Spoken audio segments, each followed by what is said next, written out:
அது தம்பி ரொம்ப லேட்டாக வந்துட்டீங்க. அனைவருக்கும் வணக்கம். கருடன் இசை வெளியீட்டு விழாவுக்கு வந்திருக்கும் அனைத்து நல்ல உள்ளங்களுக்கும் என் அன்பார்ந்த வணக்கத்தையும் நன்றியும் தெரிவித்துக் கொள்கிறேன். இப்போ மேடையில் உட்கார்ந்துருக்கிறது அத்தனை பேரும் என் பிள்ளைங்க தான். அதுவும் என் ஃபேவரட் பிள்ளைங்க எல்லாருமே இருக்காங்க. இந்த விழாவில் என்ன கலந்துக்க அழைச்சதுக்காக ப்ரொடியூசர் சார் குமார் சாருக்கும் டைரக்டர் சாருக்கும் சூரி தம்பிக்கும் என்னுடைய நன்றியை தெரிவிச்சுக்கிறேன். கொஞ்சம் மிஸ் பண்ணியிருந்தானா என் பிள்ளைங்களெல்லாம் நேரில் பார்த்துருக்க முடியாது. விஜய் சேதுபதி, சிவகார்த்திகேயன், அவர் ஒருத்தர் தான் பேலன்ஸில் இருக்காரு. சிவகார்த்திகேயன், அப்புறம் Samuthirakani sir, Sasikumar sir, Soori sir. அதை விட சூரி சாரை ஒரு நல்ல ஹீரோ அப்படின்னு நமக்கு கண்டுபிடிச்சு கொடுத்த இயக்குனர், அவருக்கு இந்த நேரத்தில் நான் வந்து நன்றி தெரிவிக்கிறேன். சசிகுமார் சார் சொன்ன மாதிரி நான் நிறைய நேரம் பேசலை, ஏன்னா ரொம்ப லேட்டாக வந்துட்டேன். சசிகுமார் சார் சொன்ன மாதிரி நாளைக்கு ஷூட்டிங்னா நான் இன்னைக்கு தான் கன்ஃபார்ம் பண்ணேன்.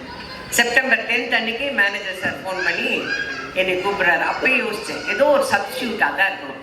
பரவாயில்ல, பிரபஞ்சம் வந்து நமக்கு வந்து ஒரு அதிர்ஷ்டத்தை கொடுக்குது, அதை வேண்டானே சொல்லக்கூடாதுன்னு ஓகே சார் நான் எப்படியாவது காரில் கிளம்பி கும்பகோணம் வந்துடுறேன் அப்படின்னு சொன்னேன். 2 மணி காட்சி செப்டம்பர் 11 அன்னைக்கு நான் போய் கோவிலில், நல்ல சகுனம் பாருங்கள், நான் கோவிலில் தான் வந்து இயக்குனரை மீட் பண்ணேன். நான் அவருக்கு முதல்ல எடுத்தோன்னே தேங்க்ஸ் தான் சொன்னேன். இந்த கேரக்டருக்கு என்னை செலக்ட் பண்ணதுக்காக ரொம்ப நன்றிங்க சார். ஏன்னா இப்போ இருக்கிற யங்ஸ்டர்ஸ் எல்லாம் எங்களுக்கெல்லாம் வாய்ப்பு கொடுக்குறாங்கன்னா அது மிகப்பெரிய அதிர்ஷ்டம் எங்களுக்கு. அதனால நன்றி சார்ன்னு நான் ஃபஸ்ட்டு எடுத்தோன்னா அவருக்கு தேங்க்ஸ் சொன்னேன். அப்புறம் கதையெல்லாம் கேட்குற அளவுக்குலாம் கிடையாது, நம்ம சொன்ன கேரக்டர் இந்த மாதிரி நாங்கள் ஓகே அவ்வளோதான். எனக்கு எதுவுமே தெரியாது. நான் வந்து கேரளாவிலேருந்து வந்திருக்காருல்ல அந்த தம்பியோட அப்பதான், அவரோட ஃப்ரெண்டு சூரி சார், அவங்க 2 பேருக்கும் ஃப்ரெண்டு சசிகுமார் சார். எனக்கு அங்கே போனதுக்கப்புறம் தான் தெரியும் சசிகுமார் சார் இருக்காரா, ஹை அப்படின்னு இருந்தது. அதுக்கப்புறம் சமுத்திரகனி சார் வரார், ஆனால் காம்பினேஷன் இல்லைன்னு வச்சுக்கோங்க. நாங்கள் வேற ஒரு படத்தில் காம்பினேஷன்ல நினச்சிட்டோம். அப்படியா இப்போ வந்து அப்போதான் சொல்கிறாங்க சூரி சார் இந்த படத்தில் அப்படியா, எல்லாமே ஒரு ஆச்சரியக்குறியிலே நான் கேட்டுட்டு நடிக்க ஆரம்பித்தேன். அந்த படம் நடித்தேன்னு சொல்கிறத விட வேலை பார்த்தேன், அவ்வளோதான். அதில் டைரக்டரோட இன்ஸ்ட்ரக்ஷன் தான், ஒரு ஹேண்ட்பேக் எல்லாம் மாட்டிக்கணும், வாட்ச் கட்டிக்கணும், இதெல்லாம் வந்து டைரக்டர் தான் வந்து ஃப்ரேம் பண்ணார். நான் அவர்கிட்ட சொல்லிட்டேன், நான் பிளாங்காக வந்திருக்கிறேன் சார், நீங்கள் என்ன சொல்கிறீங்களோ அதை செய்கிறேன் அப்படின்னு. வில்சன் சாரோட நான் ஏற்கனவே அவரோட ஃபர்ஸ்ட் படம் சுந்தரபுருஷனில் நான் ஆக்ட் பண்ணியிருக்கேன். அவரோட படம் ரிலீஸ் அப்போ நாங்கள் எல்லாரும் பொள்ளாச்சியில் படம் பார்க்கணும். ஒரு மேகம் ஷார்ட் போட்டதுக்கு அந்த தேட்டரே கிளாப் பண்ணியே அடங்கலை அந்த சாங்கில். ஆமாங்க சார், ஓகே.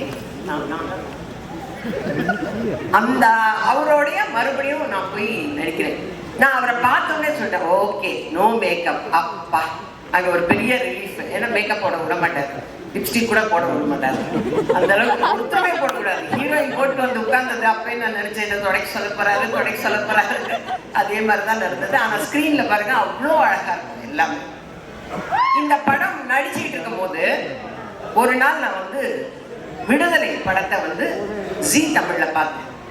பார்த்துட்டே அந்த என் வீட்டில் தான் பார்க்குறேன். நான் எந்திரிச்சு நின்றுட்டேன், இது சூர்யா, இது சூர்யா, இது அவ்வளோ ஆச்சரியமா இருக்கு.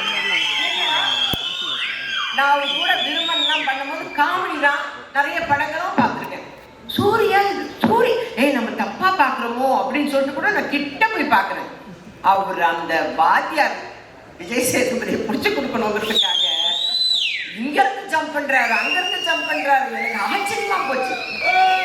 அடுத்த 2 நாள் கழிச்சு அவரை மீட் பண்ண உடனே நான் கட்டி பிடிச்சிட்டேன். எப்பா நீயாப்பா இப்படி பண்ண, எப்படிப்பா அந்த டைரக்டருக்கு தோணுச்சு, நீங்க வந்து ஒரு நல்ல ஹீரோவா வர முடியும், ஒரு கதைக்கு மெயினான கேரக்டர் நீங்க பண்ண முடியும், எப்படிப்பா அந்த டைரக்டருக்கு தோணுச்சுன்னு நான் திரும்ப அதே தான் கேட்டுட்டு இருந்தேன்.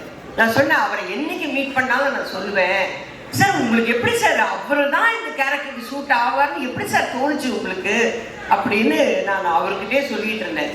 அதே மாதிரி நடிக்கும் போது ஒரு குடிக்கிற சீன் மாதிரி எதுவும் ஒன்று வச்சிருந்தார் சார். அதில் நடிச்சுட்டு இருக்கும்போது சூரி சார் கொஞ்சம் காமெடி பண்ணா கூட எனக்கு சூரி தெரிய வேணாம். ஏன் டைரக்டர் சூரி தெரிய வேணாங்கிறாங்க? சூரியா தானே தெரிவார், ஏன் வேணாங்கிறாரு? எனக்கு அதெல்லாம் புரியல. ஏன்னா நான் கதையே கேட்கல, நமக்கு சொல்லவும் இல்லை. டக்கு டக்குன்னு சொல்லுவார் டைரக்டர், சூரி தெரிய வேணாம், எனக்கு சொக்கன் தான் தெரியணும், சொக்கன் தான் தெரியும், சூரி தெரிய வேணாமா? என்ன ஏன் அப்படிங்கிறதுக்கு காரணம் தெரியல. ஆனால் இப்போ இவங்க எல்லாம் பேசுறதை வச்சு இப்போ எனக்கு தெரியுது. அதே மாதிரி fight, night effect fight, morning எல்லாம் சீன் எடுத்துருப்பாரு. அப்போ பாவமாக இருக்கும். அவர் பாட்டுக்கு ஜாலியாக ஏதோ காமெடி பண்ணிட்டு அப்படியே ஓடி நின்றவரை புரிஞ்சுட்டாங்க, நல்லாவே புரிஞ்சாங்க. அது நல்லா தெரிஞ்சது எனக்கு, நல்லா புரிஞ்சு எடுத்துட்டாங்க. அதே மாதிரி சசிகுமார் சார் வரும்போதுன்னா எங்கள் வீட்டில் என் தங்கச்சி சொல்லுவா, சசிகுமார் சார் படம்னா எனக்கு ரொம்ப பிடிக்கணும். அவள் எத்தனை தடவை போட்டாலும் உட்காந்து பார்ப்பான். நான் சொல்லுவேன், இதுதான் போன வாரம் பார்த்தல, அதையே உட்காந்து. இல்லை எனக்கு அவரை பிடிக்கும்.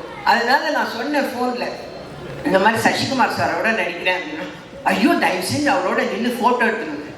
எனக்கு கூச்சமாக இருக்குது அவங்கக்கிட்ட போய் ஒரு ஃபோட்டோ எடுக்கணும் தம்பி, ஒரு ஃபோட்டோ எடுக்கணும் தம்பி, எப்படி நம்ம கேட்கறது அப்படின்னு. அப்புறம் சொல்லிட்டேன், என் தங்கச்சிக்கு உங்களை ரொம்ப பிடிக்கும், அதனால உங்களோட ஒரு ஃபோட்டோ எடுக்கணும். அந்த ஷூட்டிங்கே வந்து நான் ரொம்ப ஜாலியாக இருந்தேன். எனக்கு கடைசி வரலாம் குமார் சார் தான் ப்ரொடியூசர் இருக்கிறதே தெரியாதுங்க. டப்பிங்கு போகும்போது தான் எனக்கு தெரியும். எனக்கு டோட்டலாக கதையும் தெரியாது, யார் யார் நடிக்கிறாங்கன்னு தெரியாது, யார் டைரக்டரும் தெரியாது. செப்டம்பர் 10ஆம் தேதி லோகநாதன் சார் ஃபோன் பண்ணுறாரு, கன்ஃபார்ம் பண்ணுறாரு. 11ஆம் தேதி காலையில் புறட்டு போகிறேன், 2 மணிக்கு நடிக்க ஆரம்பிச்சு தான் தெரியும். டோட்டலாக எனக்கு எதுவுமே தெரியாது. ஆனால் ரொம்ப சந்தோஷமாக இருந்தேங்க. ரொம்ப, அதாவது என்னோட அசிஸ்டண்டே சொல்லுவான், ஐயோ இந்த படம் சீக்கிரம் முடிஞ்சிச்சம்மா, இதுக்கு மேலெல்லாம் நம்மளை வச்சு வேலை வாங்க மாட்டாங்க அப்படின்னு சொல்லுவேன். அவ்வளோ சந்தோஷமா ஒர்க் பண்ண படம் இது. ஆச்சரியக்குறியோடவே ஒர்க் பண்ண படம். ஏன்னா விடுதலை பார்த்ததுக்கப்புறம் இப்படி ஒரு ஹீரோ இருக்காரு, இப்படி ஒரு கேரக்டர் ஆர்டிஸ்ட் இருக்காரு நமக்கு அப்படின்னு தெரிய வச்சது. அதே மாதிரி மலையாளத்திலிருந்து வந்த ஹீரோ இருக்காரு பாருங்க, டைரக்டர் சொன்னார்ல, அவரை வந்து ஒரு வெறியோட தான் நடிக்கிறார். அது உண்மை. ஒரே ஷார்ட்ல கிளைமேக்ஸ்க்கு முன்னாடி அப்படி வந்து பிடிக்கிறோம். ஃபர்ஸ்ட் டே பிடிக்கும் போது அப்படி லேசாக பிடிச்சது, அவ்வளோதான் பிடிப்பாரு. அடுத்து டேக்கப் அப்படி பிடிச்சப்ப அப்படின்னு நினைச்சா, ஐயோ இந்த பையன் எப்படி பிடிக்கிறானே அப்படின்னு. அந்த அளவுக்கு ரொம்ப இன்வால்மெண்ட்டோட அவர் நடித்தார். ஹீரோயின்ஸோடலாம் அவ்வளோ காம்பினேஷன் இல்லை, பட் எல்லாருமே ரொம்ப அழகான ஹீரோயின்ஸு. ஏன்னா எங்கள் வில்சன் சார் கைப்பட்டாவே அப்பா நிறுத்திருப்பான். அவ்வளோ சூப்பராக எடுத்திருக்காங்க. நான் ரொம்ப சந்தோஷமாக நடித்த படம் இது. சமீப காலத்தில் நான் நடித்ததுலேயே ரொம்ப சந்தோஷப்பட்டு நடித்த படம் இது. அந்த மாதிரி விரைவில் நான் வந்து சிவகார்த்திகேயன் சாரோடவும் ரொம்ப சந்தோஷமாக ஒரு படம் நடிப்பேன்னு எதிர்பார்க்குறேன். இதோட எத்தனை தடவை தான் நான் இதை சொல்கிறதுனே தெரில. நான் சொல்லி சொல்லி சொல்லி கோப்பான ஆகிப்போச்சுங்க எனக்கு உண்மையிலேயே. இப்படியா சான்ஸ் கேட்குறது? இல்லைன்னா நான் போய் அவங்க ப்ரொடக்ஷன்லேயாவது வேலை செய்ய போகிறேன் நான். ஏன்னா நாங்கள் வந்து இடம்பொருள் லேவலில் வந்து 14 நாள் விஜய் சேதுபதியோட, ஐயோ அவ்வளோ ஸ்வீட்டுங்க. அந்த பையனை சொல்லிக்கிறப்ப பரவாயில்லையா, அந்த பிள்ளை அவ்வளோ ஸ்வீட், அவ்வளோ நல்ல பிள்ளை. எல்லாருக்கும் சிக்கன் பிரியாணி வாங்கி கொடுத்தா எனக்கு மட்டும் மதுரையிலேருந்து மட்டன் பிரியாணி வாங்கி வருது. அதே மாதிரி தான் சூரி, அவங்க ஹோட்டல்லேருந்து கோலா உருண்டை, அது இது இது இது இதை சாப்பிட்டுலேருந்து சந்தோஷமாக இல்லாமல் எப்படி இருப்பேன் அப்படின்னு. அந்த ஷூட்டிங்கில் சந்தோஷமாக இருந்ததுக்கு முக்கால்வாசி காரணம் சூரி சார் தான். மதுரையிலேருந்து சாப்பாடு எடுத்து தேனியில் கொடுப்பார். அந்த அளவுக்கு ரொம்ப எல்லாருமே சந்தோஷமாக வேலை செஞ்சுருக்கிறோம் ஒரு ப்ராஜெக்டில் அப்படின்னாலே அந்த அந்த ப்ராஜெக்ட் வந்து எங்களுடைய பிளஸ்ஸிங்ஸ், எங்களுடைய சந்தோஷங்கள் அந்த ப்ராஜெக்டை நிச்சயமாக ஒரு வெற்றி ப்ராஜெக்டாக கொண்டு வரும். அதை மேலும் வெற்றி ஆக்குறது உங்கள் கையிலலாம் இருக்குது. இந்த அருமையான சந்தர்ப்பத்தை கொடுத்த அனைத்து நல்ல உள்ளங்களுக்கும் என்னோட அன்பார்ந்த நன்றியும் வணக்கத்தையும் தெரிவிக்கிறேன்.